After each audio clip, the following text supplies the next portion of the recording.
Introducing the three primary disciplines of Arabic linguistics. This is Ustadh Fahimuddin Qadi, and here's a link to my YouTube channel. Please subscribe. Bismillahir Rahmanir Rahim, walhamdulillahi Rabbil Alameen, wassalatu wassalamu ala ashrafil mursaleen, Sayyidina Muhammadin wa ala alihi wa sahbihi ajma'een. Here's a bird's eye view of the presentation. We will look at the three major areas of Arabic linguistics. There are more than three, but these three are the three major areas that we will talk about today. And we will look at some advice on studying Arabic. And at the end, there's going to be a quiz just to make sure everyone is paying attention. So what are the three major areas or disciplines of Arabic linguistics?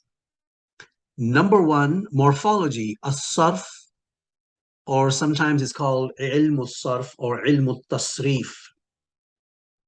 In short, we will refer to it as as-sarf. The next branch or major discipline is grammar.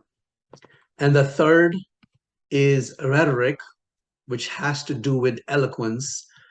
Grammar, of course, is called an-nahu, and rhetoric is called al-balagha.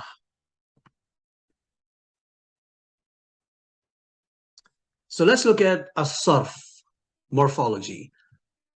What do we study in Arabic morphology? We study nouns and verbs and their types. We do not study particles or harf. We only study asma and af'al. We study awzan, the patterns. We study morphological semantics. By the way, semantics, which is another important area of study of Arabic linguistics, has it's integrated into sarf morphology, hence we get morphological semantics. It's also studied through grammar, hence we get grammatical semantics. And it is also studied in rhetoric or al-balagha, hence we get rhetorical semantics. And of course, it's in the dictionary also lexical semantics. So semantics kind of permeates throughout these three major branches, and it can be thought of as its own independent branch as well. So why do we study as-sarf? We study sarf for some of the important benefits, which are to derive vocabulary from roots, to recognize word types and patterns. If I look at a word, I want to know what kind of word this is. Is it ism or is it fi'l? If it's a fi'l, what kind of fi'l? If it's an ism, what kind of fi'l? There's so many patterns, so many different types of words. Once if you're not able to recognize the word, you may not fully understand what's being said. And it helps us understand the semantics, the meanings of common patterns. And you can even guess the meanings of unfamiliar words on familiar patterns. And it improves your reading and pronunciation. It helps you read without fatha kasra dhamma. Sometimes fatha kasra dhamma is either written incorrectly, there's a typo, or it's not there, which is the case in most Arabic books out there. The Quran, of course, has all the tashkil to facilitate reading, because it's very important to read the Quran correctly. And many people reading Quran are not Arabs. So the Quran has full tashkil. Every letter has a diacritical marking. But if you remove all the diacritical marking, and this is how originally the mushaf, the first Quran, the mushaf was written without any tashkil, because the Arabs knew their language very well. Tashkil, the fatha, kasra, dhamma, sukoon, and all those things were added later on to facilitate recitation, to facilitate correct recitation and correct pronunciation. So now we have something called morphological semantics. If you change the form of the word, you get change in meaning. Example, alima, which means to learn. Alima is a root, which means to learn. It's also a fi'l madi, past verb, which means he learned. We'll keep it general by saying alima is a root that means to learn. Allama, which is form 2, means to make someone learn. So by putting a shadda on the lam, you get different semantics. So this is an important area of morphological semantics, where you go from form 1, alima, to form 2, allama.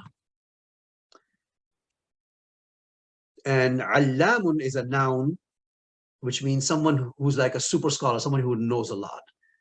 Now, all of these are taught in Easy Introduction to Arabic, Book 1. And the prerequisite for this course, which is level 1 of Quranic linguistics, is Easy Introduction to Arabic, Book 1 and Book 2, or equivalent knowledge. And finally, ista'lama, which is form 10, means to seek to learn. Ista'lama, someone is seeking to learn. So you can see ayn lam mim is the root, and the root undergoes changes. This is morphological semantics to create different meanings. Semantics is just about meanings. More examples. Ghafara, to forgive sins. Ghafirun is one who forgives sins, which is the name of Allah. Ghaffarun, another name of Allah, is one who forgives sins a lot. So ghafara, to forgive sins. Ghafir, ghaffar, which is ismul mubalagha, as we learned in Easy Introduction to Arabic. And ghafir is ismul fa'il, which is also something we learn in Easy Introduction to Arabic. That, of course, is only Allah. And istaghfara, alif sin ta, if you add alif sin ta, which is actually form 10, means to seek forgiveness. And that's for us, of course. When we say astaghfirullah, we're saying I seek forgiveness of Allah. Let's apply the knowledge. Razaqa means to provide sustenance. What do you think raziq could possibly mean?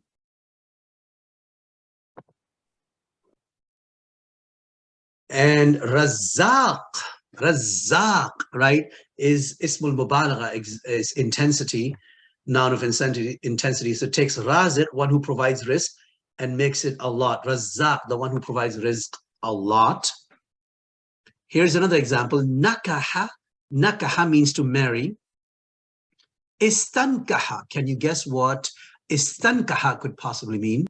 Yes, you guessed it correctly, to seek to marry. Remember, alif sin ta, which is actually form 10, means to seek. So you can see how semantics is so beautiful. The more you add, the more meanings you get. Of course, there's specific rules that you have to follow. Some of these rules you have learned in Easy Introduction to Arabic, books 1 and 2, and a lot more rules of morphology are going to be taught in this level, which is level 1 of Quranic linguistics, introductory Arabic morphology. Here's one more, tahura, which means to be pure. Tahara, what do you think tahara could possibly mean? Tahara means to purify something, to cleanse something. Tahura, to be pure. Tahara, form 2, to purify something else. This is like alima and allama. So that was a very quick introduction. It was the tip of the iceberg. Very quick introduction to what is a sarf. A sarf is all about patterns and identifying the type of noun and type of verb. There's different types of verbs, af'al, there are different types of nouns. And we studied some of those in Easy Introduction to Arabic, books 1 and 2. The next major branch of Arabic linguistics is an-nahwu, or grammar. It's study of two things primarily: inflection, which is the study of change in word endings.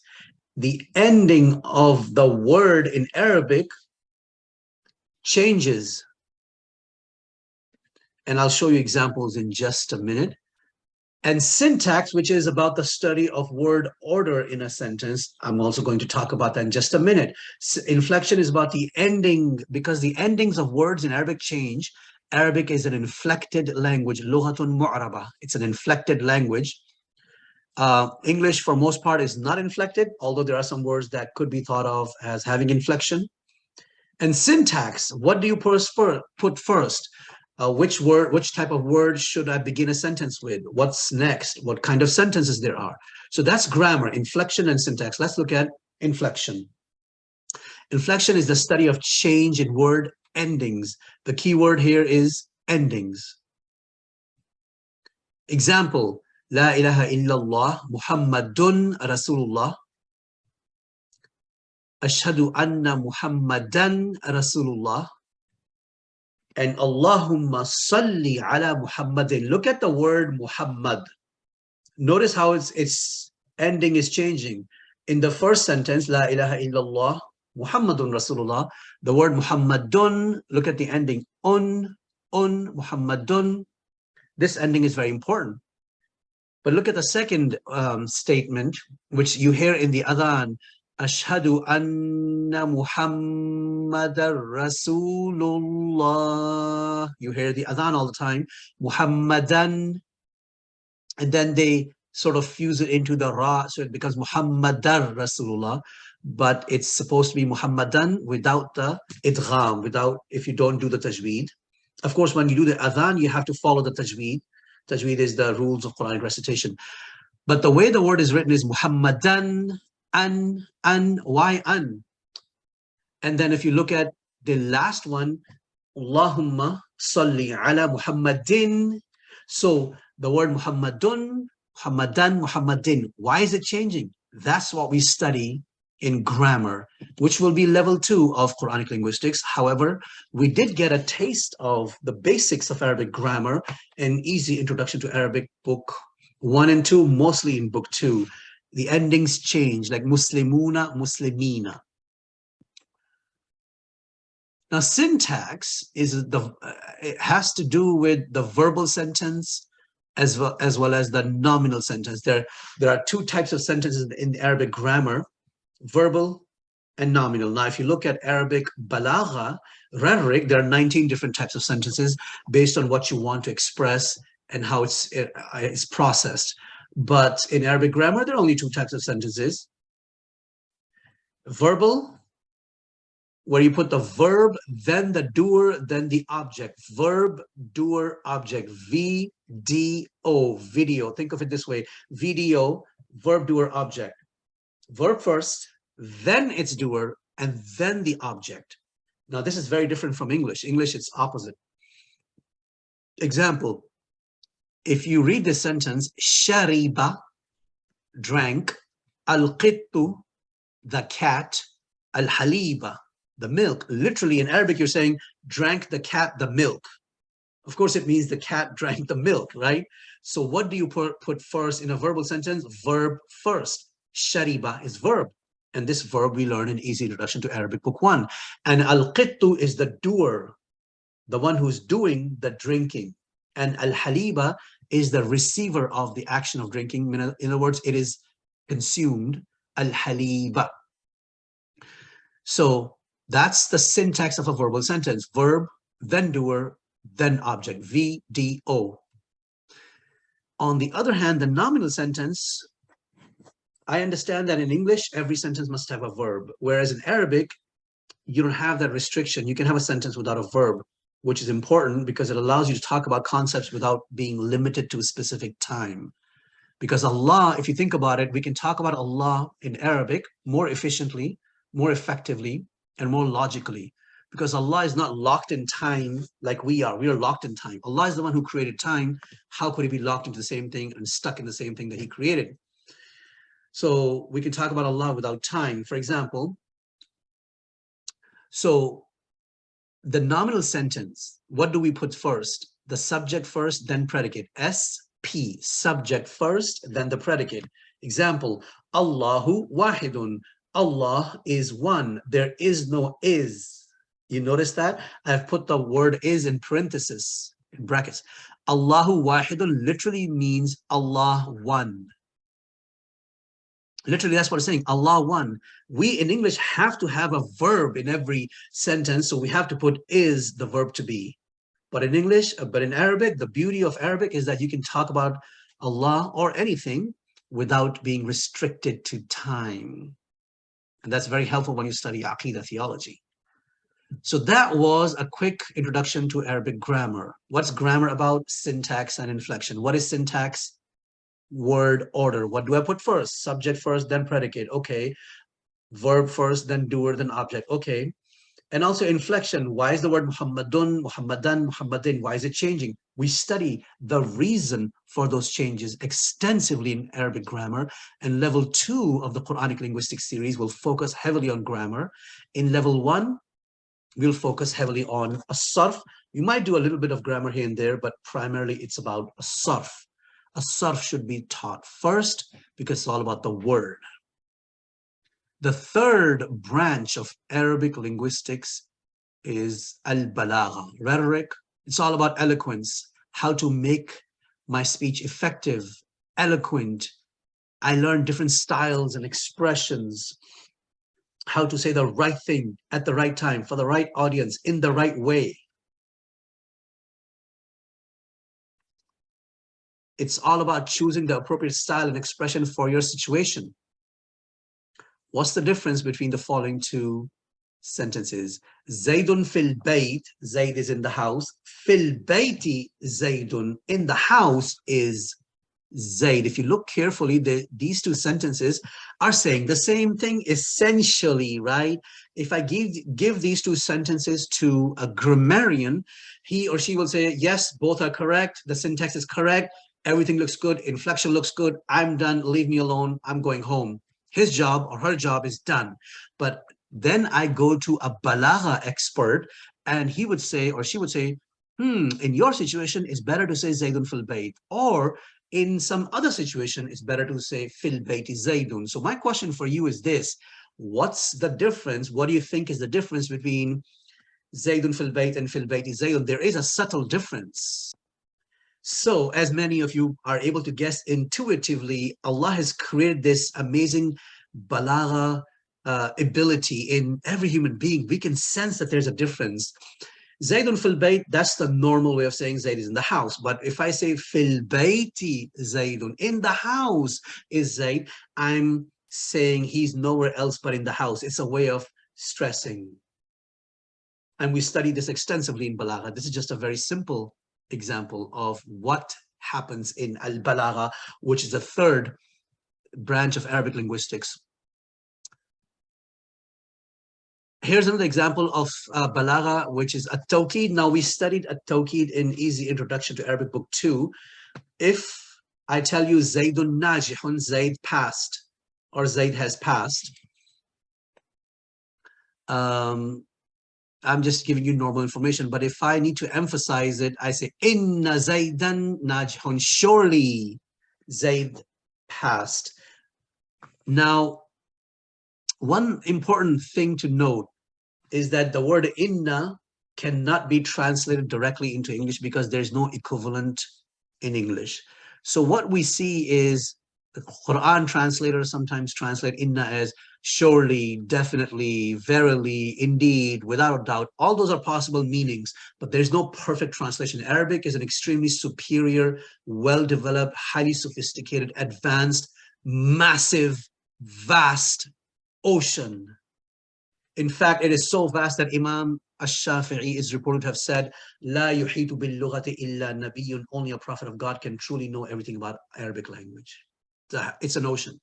So when you translate from Arabic to English, there's always something lost. It's never going to be perfect. Well, sometimes it could be just right, but the beauty, the eloquence, and all those other things may end up getting lost. Inna Zaydan najihun, surely Zayd passed. And Inna Zaydan lanajihun, surely Zayd passed.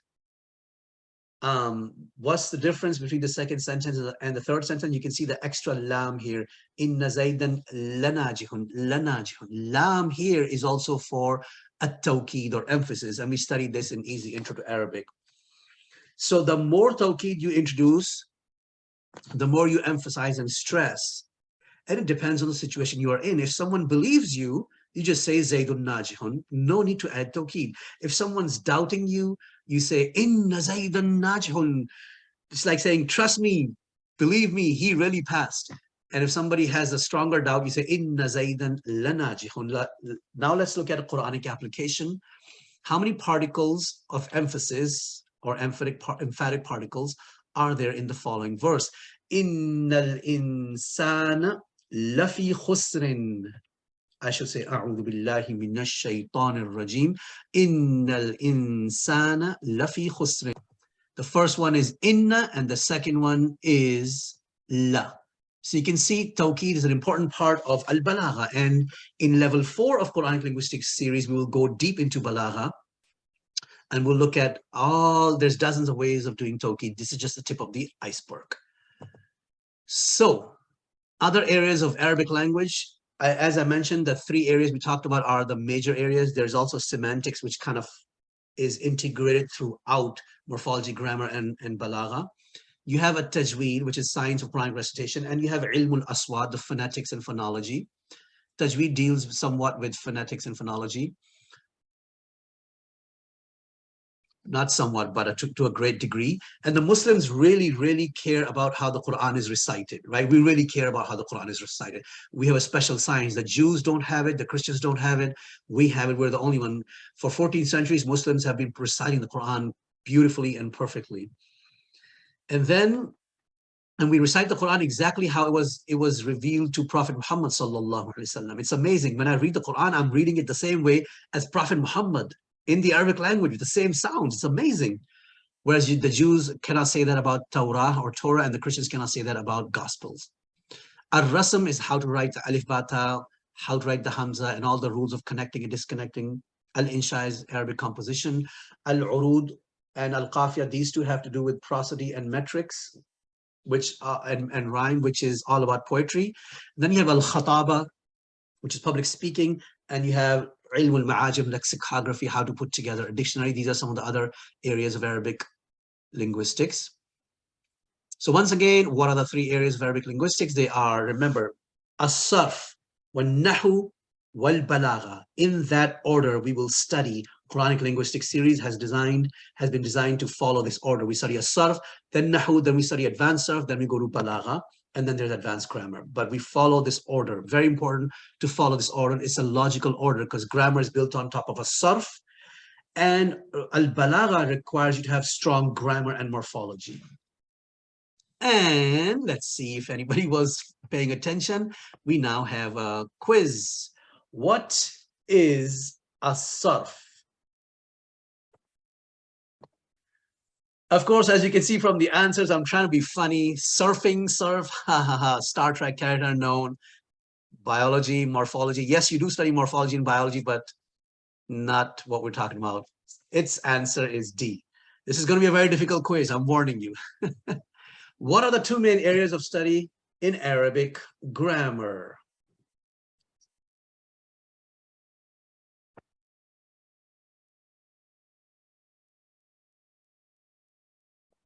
Inflection, yes, that's right, B, inflection and syntax.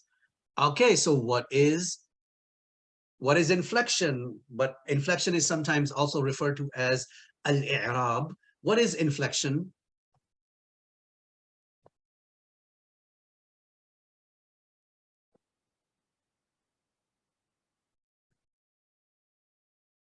That's right. Inflection is the study of changes in ending. Example, Muhammadun, Muhammadan, Muhammadin. Why is it changing? Well, there's grammar rules, and we'll study those. What is syntax? Exactly right. Syntax has to do with the word order. What do I put first? Do I put the verb first? Yes, then the doer, then the object, or if it's a different type of sentence, I can put subject and predicate. What is a root? Al-jidhru. What do you think is a root? Al-jidhr.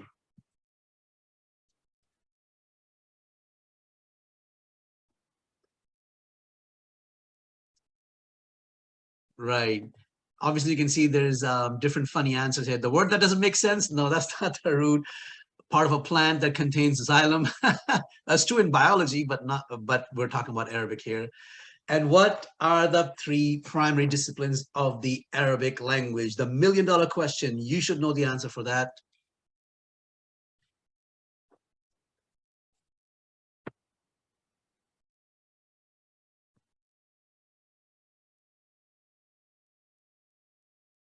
That's right. Morphology, grammar, and rhetoric.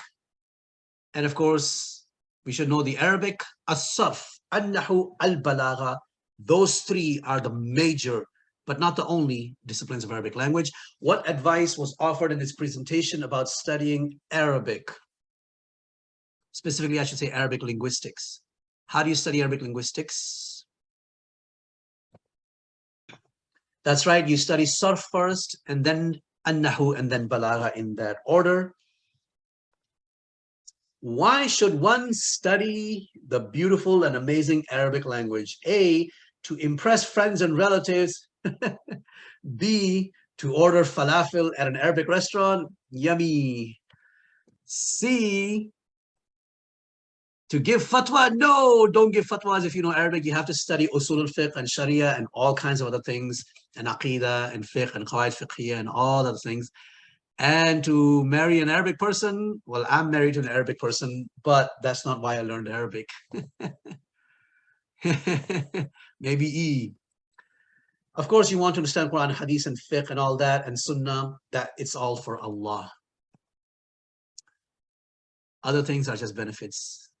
So, why Quranic linguistics? I wrote this Quranic linguistics series because I saw many students of Islam were deficient and struggling, and they didn't have a strong understanding of sarf, nahw, and balagha, and they were rushing through it and didn't have much practice application. So in this series, if you go through the entire 7-book series, starting with Easy Introduction to Arabic, book 1 and book 2, and then the 5 levels of the Quranic linguistics series, you will apply to 2,000 verses of the Quran.